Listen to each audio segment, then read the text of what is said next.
How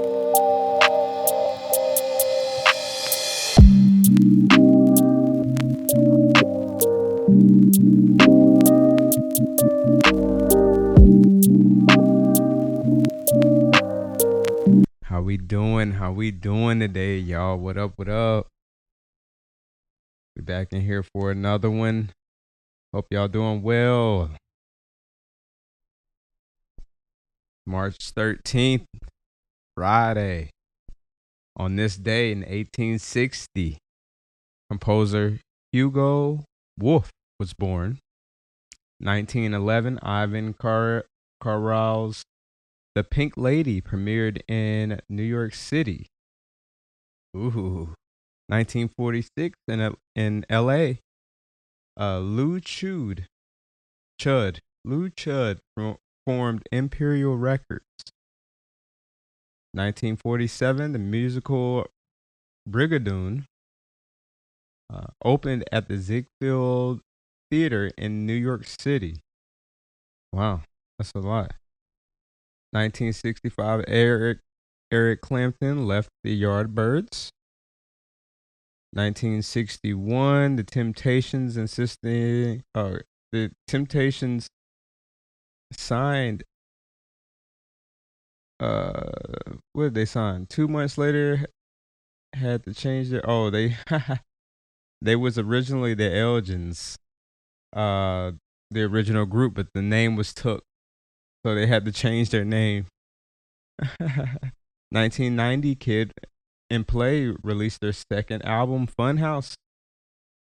92, A Tribe Called Quest released Scenario as the third single from their second album, The Low End Theory. Oh yeah, I remember that. Outkast releases So Fresh and So Clean today. Ooh, yeah, it's a lot of good stuff. A lot of good stuff here, man. But yeah, we're gonna be going over some things happening around the state today. We got Nathan Wade testifies before Georgia Senate Committee. It's a little wild. It's a little wild, but it happened though. We have Army Sergeant shoots 5 at Fort Stewart. It's crazy. Small plane makes emergency landing on highway in Peachtree City. We also have runoff results, and we're gonna check in and see what they're doing. It's day 31 in the Capitol, so we're gonna check in on them and see what they got going on. Y'all know how I like to look at the bills, so let's get into it. Hope y'all doing well. Let's get into it. Nathan Wade testifies at Georgia Senate Committee investigating Fonnie Willis 2020 election case. The Georgia Senate Special Committee on Investigations heard testimony from Nathan Wade on Friday afternoon. Nathan Wade testified to the Georgia Senate Committee investigating Fulton County District Attorney Fonnie Willis and her now dismissed 2020 election prosecution of President Donald Trump. Wade, the attorney hired as a special prosecutor by Willis to the 2020 election case, was questioned predominantly by Republicans on the state Senate Special Committee on Investigations who looked at his history with being hired for the case as well as his pay and billing records, among other lines of inquiry.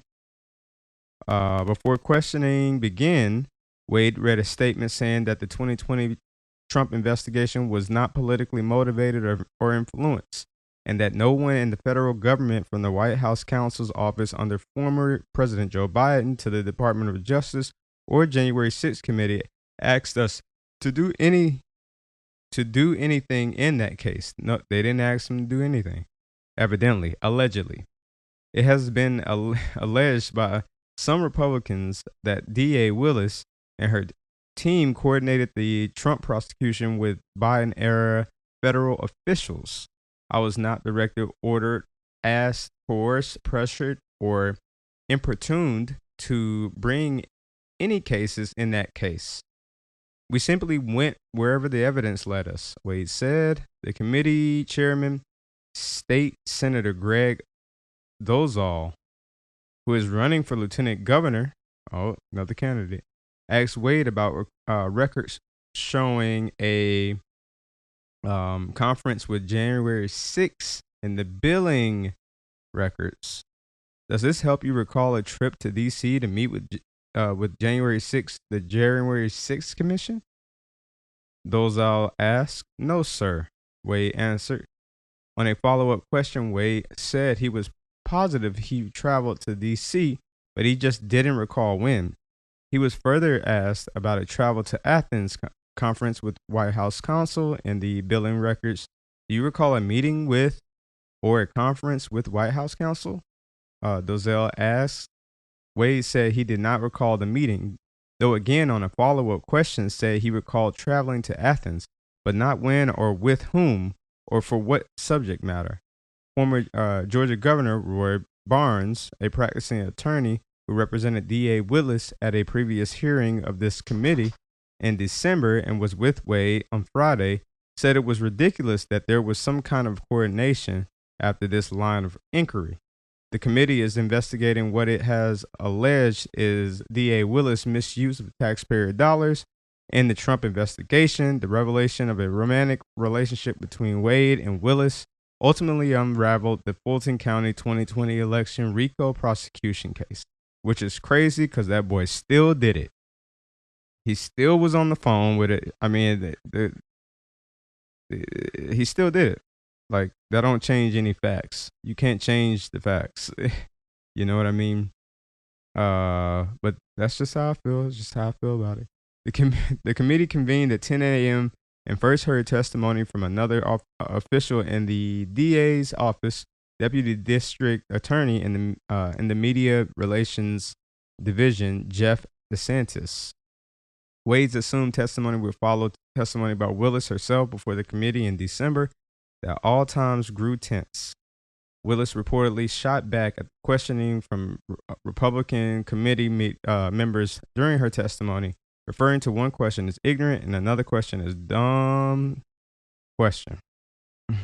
Throughout the December meeting, the committee questioned D.A. Willis regarding the finances coming into her office as well as the funds going out, her reason for hiring outside help for this election interference case, and her reasons for taking her case. At one point, former Georgia Governor Roy Barnes called the meeting a witch hunt.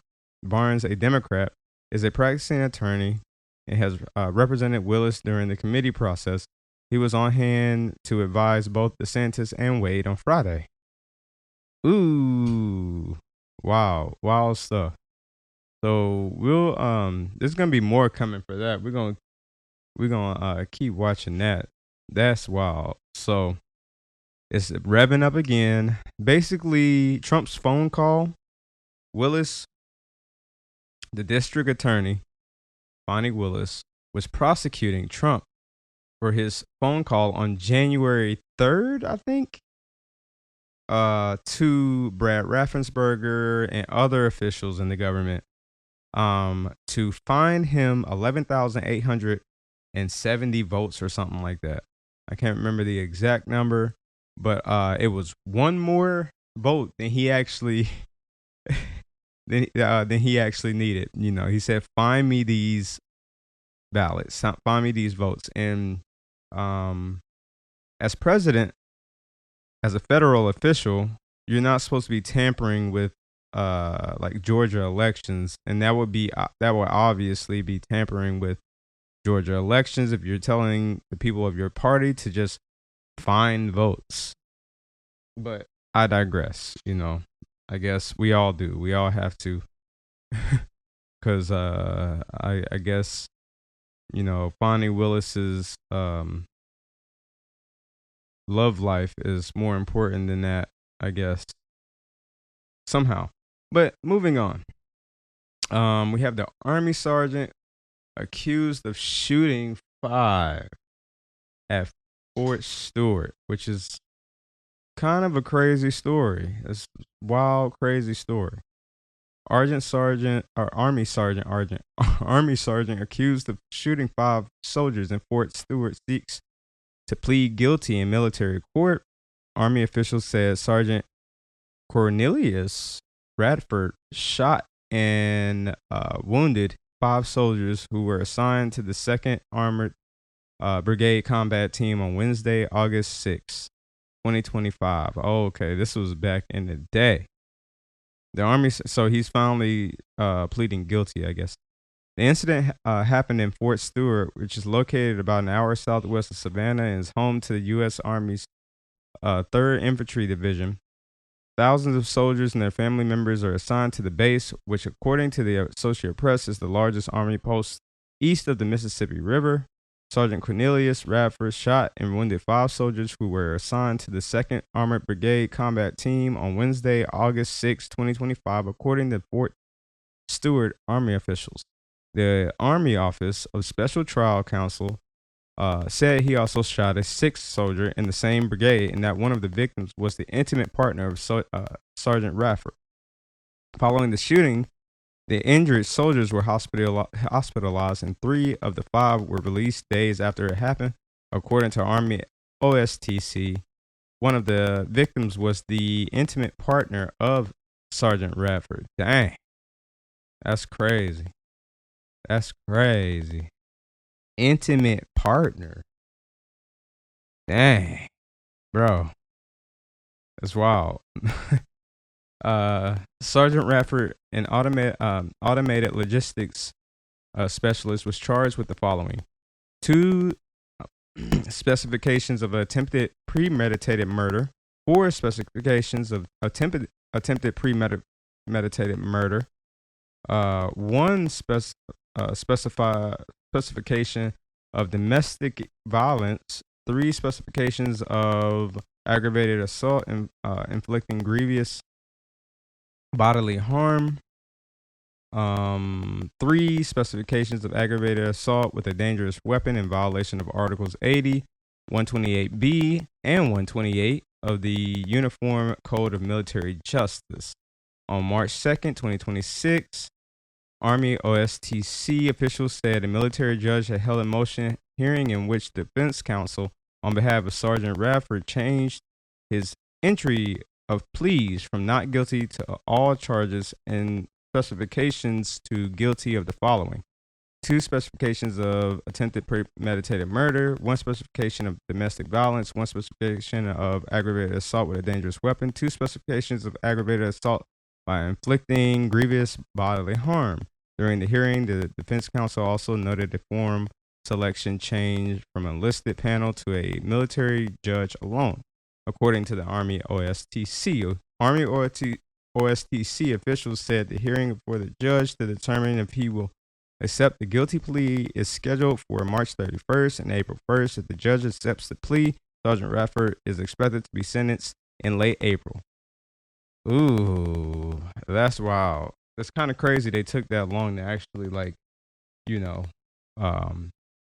charge my guy. But I guess, you got to collect the evidence. You got to make sure you have all the things in order. So I understand that. Small plane makes emergency landing on highway in Peachtree City. The Peachtree City Police Department posted photos showing that a small plane had landed on Highway 74 on Friday. No injuries were reported. Peachtree City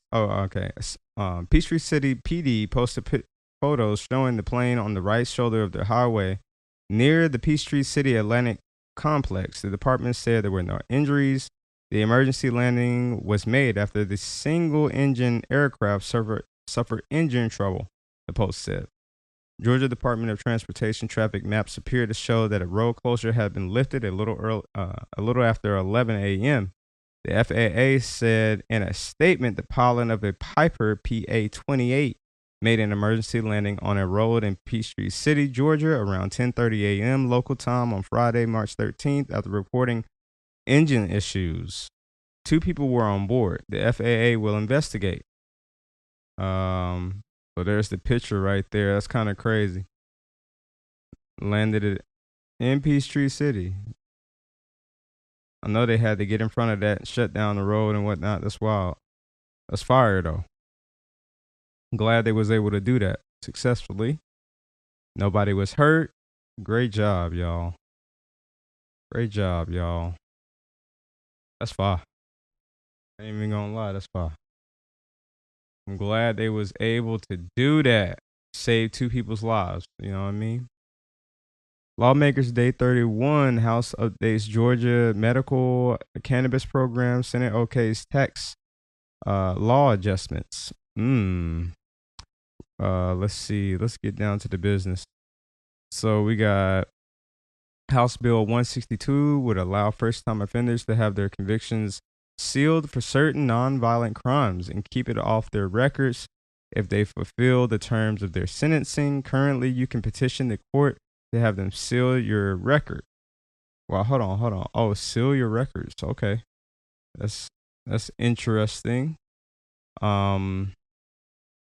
We used to call it expungement.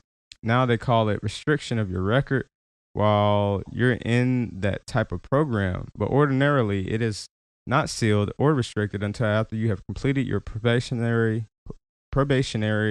sentence. This allows people to keep these proceedings confidential. They're meant for non-serious crimes, and it's to allow a person a second chance for a first offense.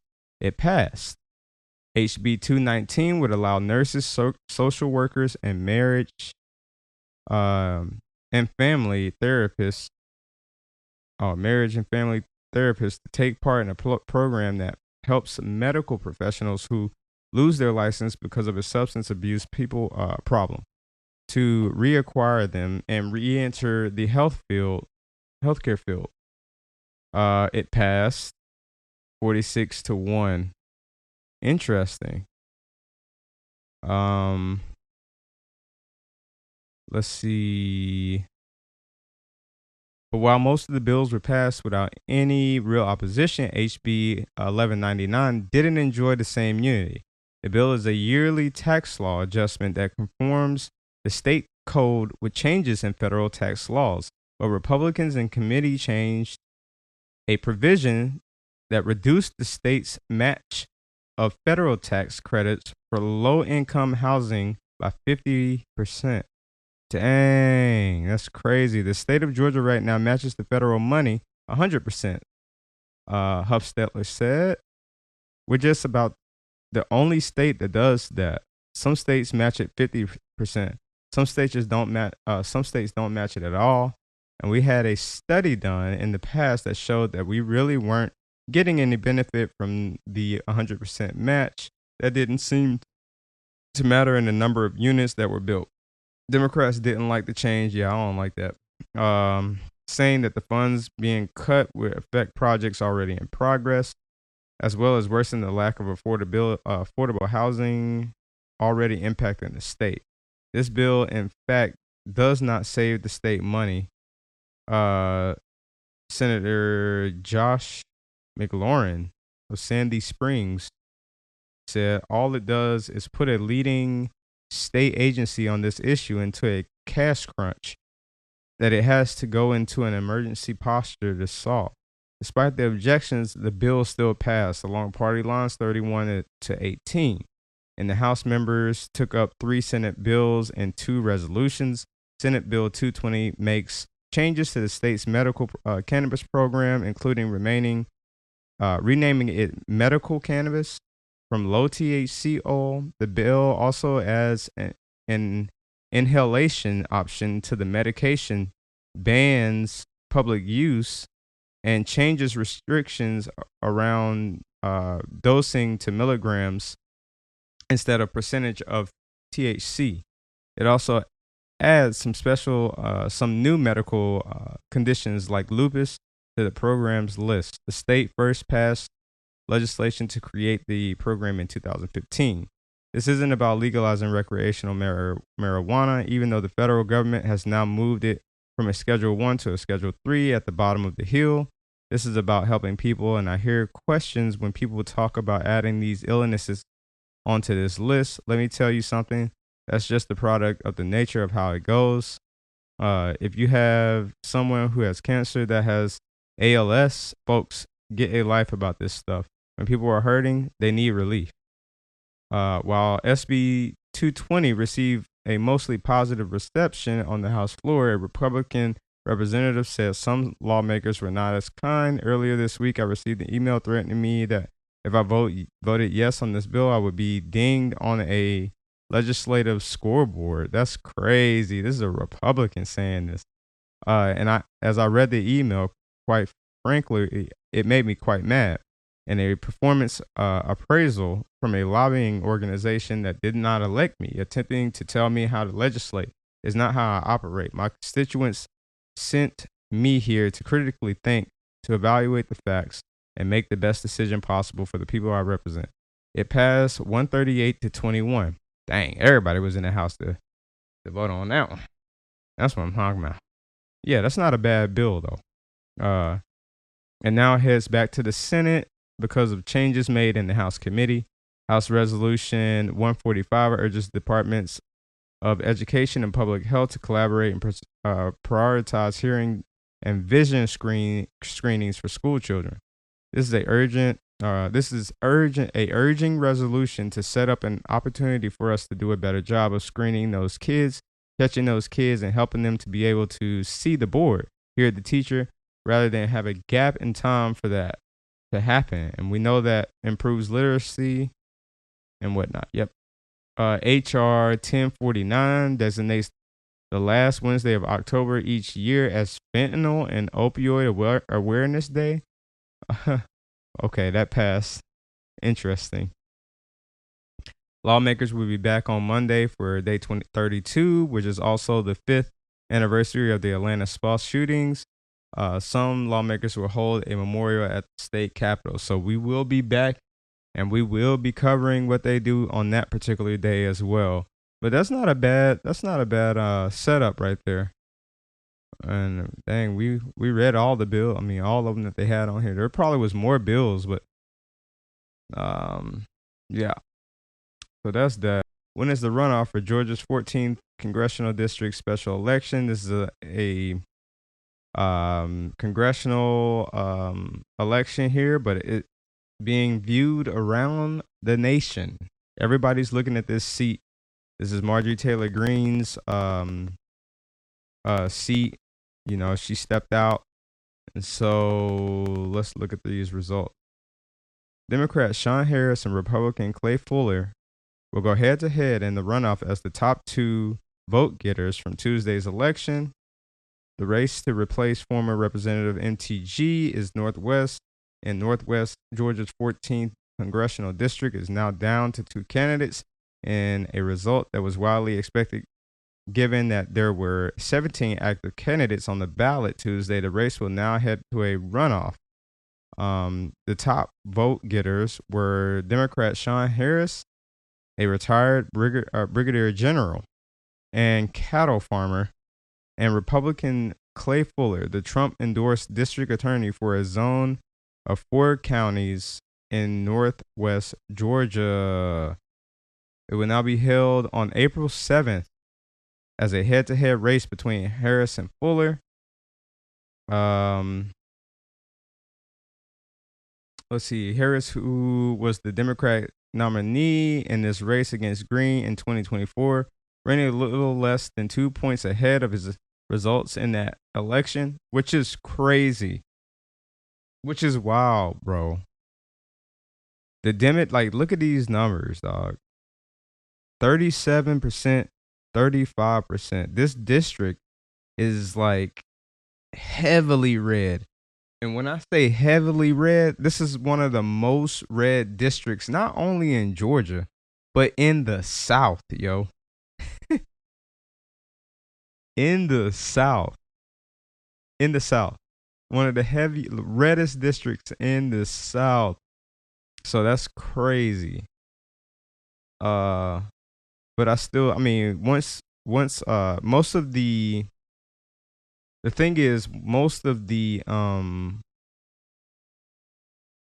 candidates, the 17 candidates, were Republicans. So they split the vote on the Republican side. So it is kind of amazing he was able to consolidate this, but still the Democrat pulled out 37. The the Democrats still got more votes. But once Colin Moore drops out, because Colin Moore will, I mean, he's out, and Clay Fuller gets that 12%, and there's other candidates down here, mostly Republican, that Clay Fuller's probably gonna get that. But it is surprising to see that the Democrats still did decent, 37%. So I mean, we'll see what happens with all of that. I imagine not all of those Republican seats. Maybe some of them flips to Democrats. We'll see. We'll see how many. If Sean Harris can gain some votes, that'll be interesting to see. But of course, at the end of the day, this district is going to be a Republican district. Like Clay Fuller will win, but it's just interesting to see in these early stages here. But we'll keep looking at it. Yeah, Trump won by some estimates with nearly 70% of the vote in 2024. Harris will work to further raise the ceiling on the Democratic performance in the district. His 37% on Tuesday both outpaces himself in 2024 and the 34% Marcus Flowers got against Green in 2022. Combined with the other two Democratic candidates, about 40% of the vote went to the Democrat.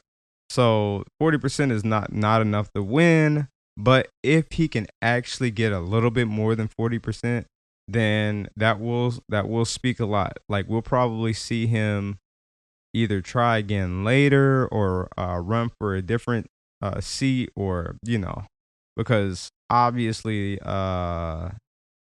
there's something there. So, yep, most of them are Republicans here. We had two other Democrats. Yeah, so those were the numbers. All right, let's move on to the musical portion of this broadcast. Hope y'all doing well. Much love to you.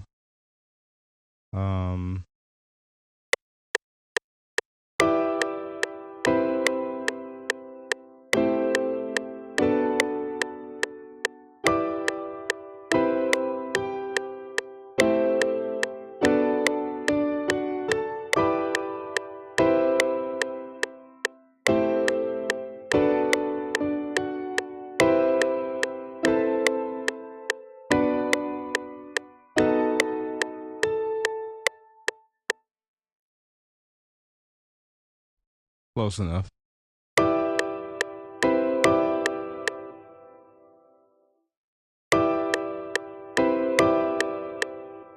We're gonna speed it up just a little bit.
little groove.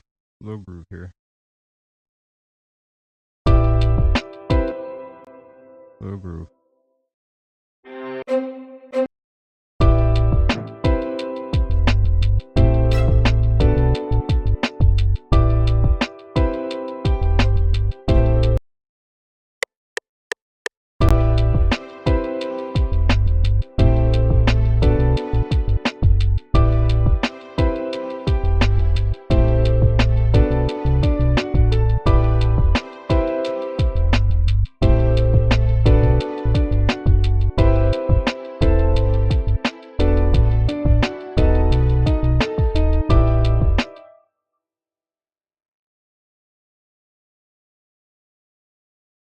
Seems like these patterns get longer and longer every time I do this, yo.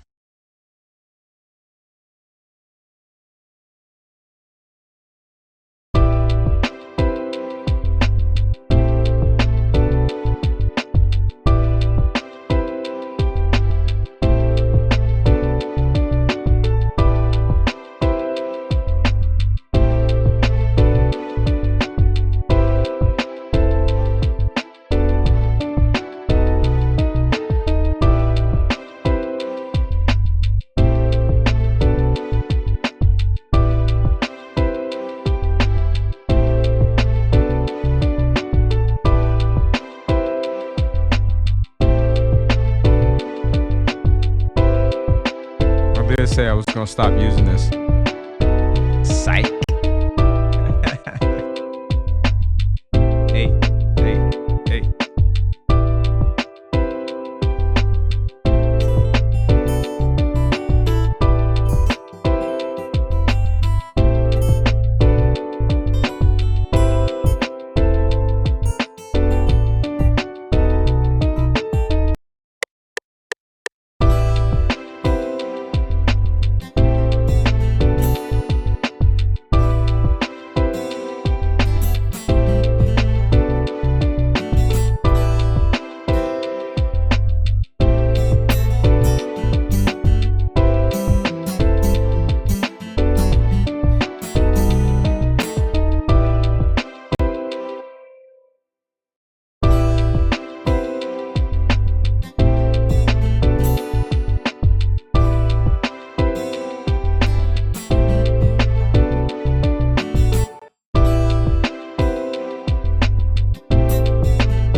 went way too punchy at the end there with the guitar.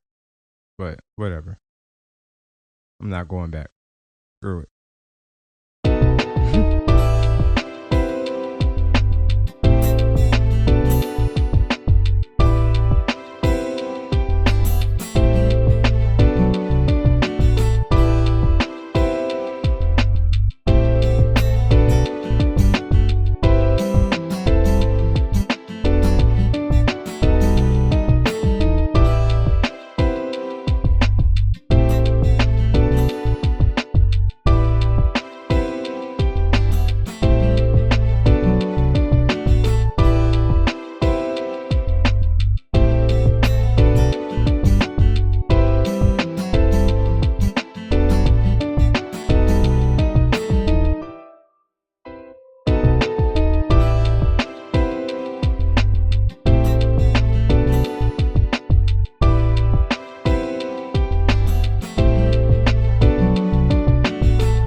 Can't even hear it at all.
I want to make a simpler melody real quick.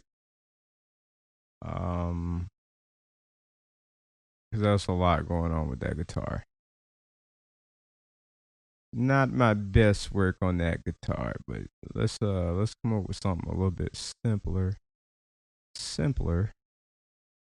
Do some Brandy Rose.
I'm gonna put little razzle dazzle on that thing. You know what I mean? Love filter. You already know. Actually, I'm gonna do something even better. I'm gonna hit it with the gross beats first. You know what I'm saying?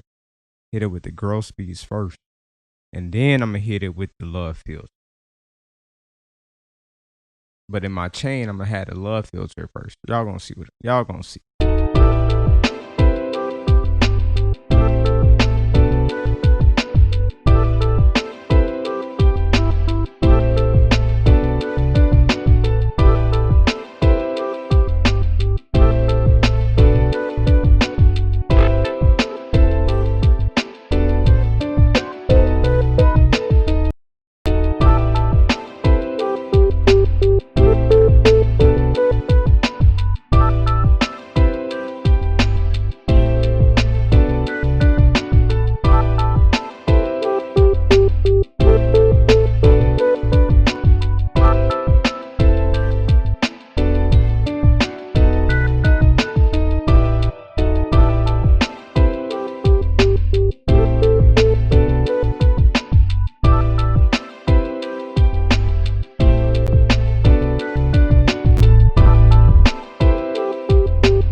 I think it's because each one of these is not quite on the beat.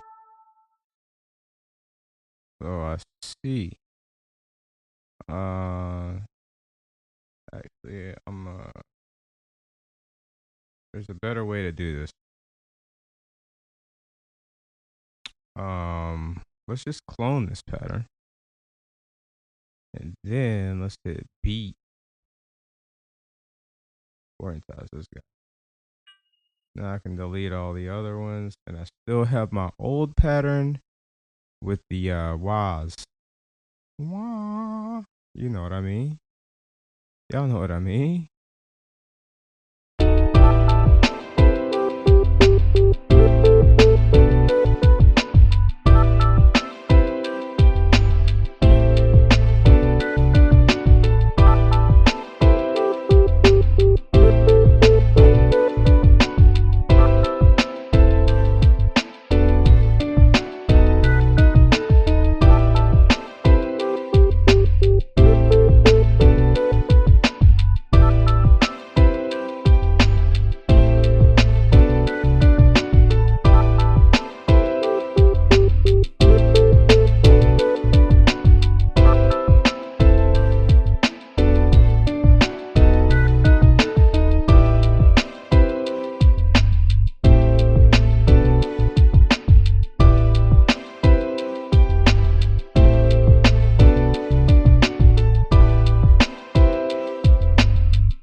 Yep, but I think that's all I got for y'all today.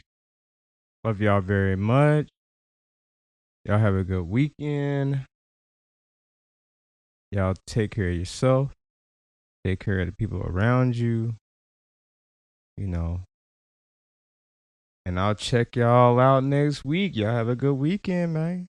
Y'all, peace. Be safe out there.